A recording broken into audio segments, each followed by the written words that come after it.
everybody, it's me, Garrett Everett from Garrett Everett Blackwater.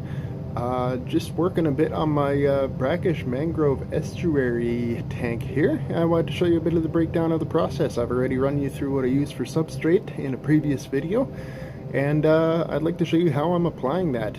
So let's take a look. So here's the tank. We got our mangrove roots. That is maple wood that I've used in there.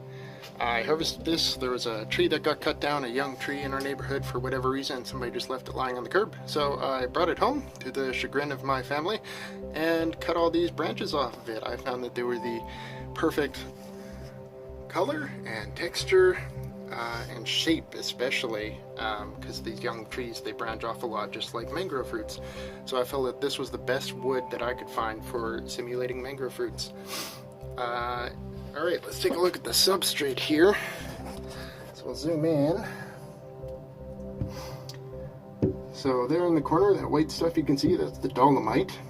And that's being used to enhance the calcium and magnesium content of the substrate. This is coconut husk fiber. This is the Zoomed reptile bedding stuff. So that's been hydrated, squeezed out most of the water, and then just spread that around liberally. You can also see there's cat litter here. That's used for clay content. The baking soda in there, there's a little bit of carbonate hardness, and it will also act as a way to trap nutrients and release them later. The soil that I'm trying to replicate is about 30 to 40% clay, so I've used a lot of cat litter in here.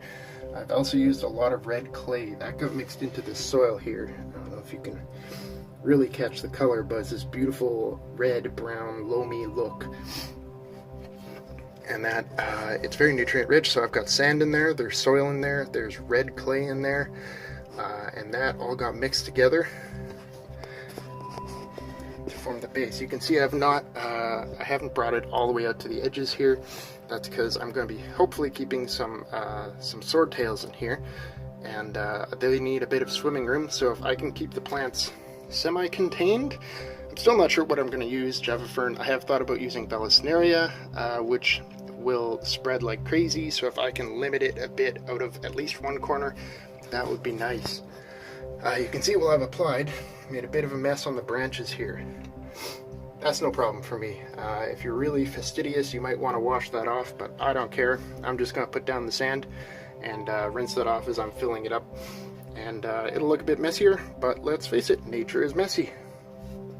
What else is in here? Okay, so I've used, you can see down there, aquarium gravel. Underneath here, actually, running all the way along to the back, is a piece of egg crate, which is like this lighting diffuser that you can get. It's a plastic grid. Cuts really easy with wire snips or with a table saw, and it's got a bunch of uses. I use it for lids. I've used it here to anchor the sticks in place because they were sliding all over the place, and I threw aquarium gravel on top and humped it up towards the end. You can see it slopes up there. So egg grate's super useful, and I just use basic aquarium gravel to slope everything up at the back so that I don't have to use valuable dirt and sand to attain the same look. That stuff should hold itself in place because it's covered in clay. But we'll see. Perhaps I'm going to have some Malaysian trumpet snails, and those guys seem to dig way down and bring all of the rocks up to the surface eventually. So, I don't know, I think we'll still get a very nice natural looking beachscape with a few bits of gravel here and there. Over here is the cap. So this is a combination of Carib Sea live sand, and I added, because it wasn't going to be nearly enough, I added a bunch of golden play sand and also some red play sand. You can see a bit of coconut fiber in there that kind of got dropped in. Whatever, mix it in, it's all good. So I'm going to build a cap on top of this, and then we'll be ready to fill with water and add some hardscapes, some rocks, some shells. So I'm looking forward to this.